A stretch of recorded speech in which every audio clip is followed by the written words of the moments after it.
Okay dear student, आज हम देखेंगे नेक्स्ट अध्याय गति के नियम। ठीक है, तो गति के नियम जानने के पहले हमको जड़त्व जानना अनिवार्य है। तो जड़त्व की जो परिभाषा होती है, किसी वस्तु का गुण जिसके कारण वह अपने विरामावस्था और गत्यावस्था में परिवर्तन स्वतः नहीं कर सकता, उसे उसका जड़त्व कहते हैं।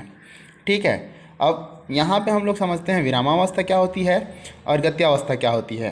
ठीक है, तो जैसे हमारे स्कूल में मेज, कुर्सी, टेबल रखे हुए हैं और उनको एक जगह पे रखने के पश्चात उनको और दूसरे जगह नहीं लेने पर वह स्वतः चलकर एक स्थान से दूसरे स्थान नहीं जा सकती, मतलब उसको हम लोग बोल सकते हैं मेज की विरामावस्था। उसी प्रकार अगर आप बाइक चला रहे हों और आप ब्रेक नहीं लगाते हैं तो गाड़ी स्वतः चलती ही रहेगी। ठीक है, वह रुकेगी नहीं, तो उसको बोलेंगे हम लोग उसकी गत्यावस्था। मतलब ये हुआ कि कोई वस्तु विराम है तो विराम ही रहेगी। ठीक है, और जो वस्तु गतिशील है तो गतिशील ही रहेगी, उसको हम लोग गत्यावस्था कहेंगे। ठीक है, तो इसमें जड़त्व में 3 प्रकार का जड़त्व आता है।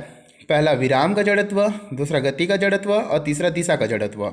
मतलब विराम का, अब इसमें आप लोग देख सकते हैं कि यह जो है नाम से आपको पता चल जा रहा है कि कोई वस्तु विरामावस्था में है, मतलब हिल डुल नहीं रहा है या फिर अपने स्थान से दूसरे स्थान तक नहीं जा सकता, तो उसे उसका विराम का जड़त्व कहेंगे। ठीक है, अब गति का जड़त्व किसको कहेंगे? कोई वस्तु गतिशील है, ठीक है, तो वह जब तक उस पर हम लोग ब्रेक वेक नहीं लगाएंगे या फिर उसको रोकने की कोशिश नहीं करेंगे तो वह गतिशील ही रहेगी। ठीक है, तो उसको हम लोग उसका गति का जड़त्व कहेंगे। अब उसके पश्चात हम देखते हैं कि बाइक को हम लोग जब तक लेफ्ट की ओर नहीं मोड़ते हैं हैंडल की सहायता से बाह्य बल लगा के, तब तक वह दिशा परिवर्तित नहीं होती है। तो अगर कोई वस्तु गतिशील है और वह स्वतः अपने दिशा में परिवर्तन नहीं कर पा रही है तो उसे हम लोग कहते हैं दिशा का जड़त्व। विराम का जड़त्व मतलब विरामावस्था में होगा, गति का जड़त्व मतलब गत्यावस्था में होगा, और दिशा का जड़त्व मतलब वह अपने दिशा में स्वतः परिवर्तन नहीं कर सकता। इस प्रकार 3 जड़त्व होते हैं। अब जड़त्व को जानने के पश्चात हम देखेंगे गति का पहला नियम। पहला नियम कहता है कि जो वस्तु स्थिर है वह स्थिर रहेगी तथा जो वस्तु गतिशील है गतिशील रहेगी, और जब तक उस पर बाह्य बल न लगाया जाए। बात समझ में आ रही है?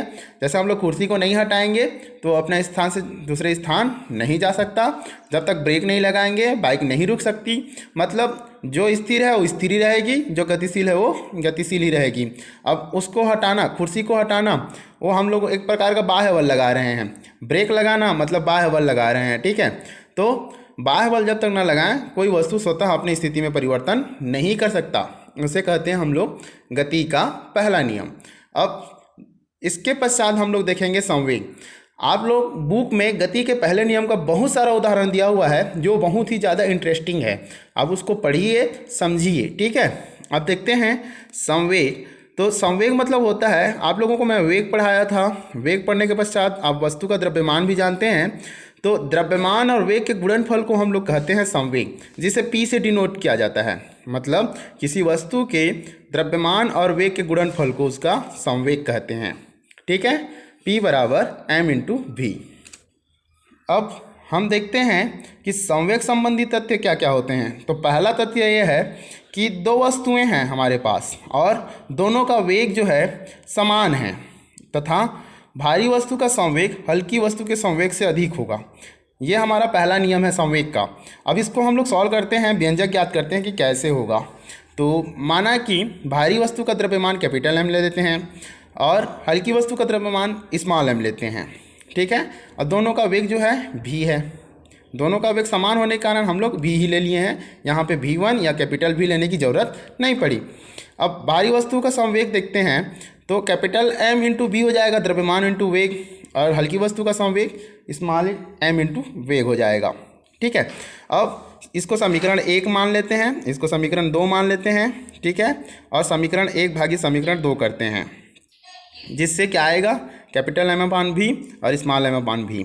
तो इससे भी जो है कैंसल हो जाएगा।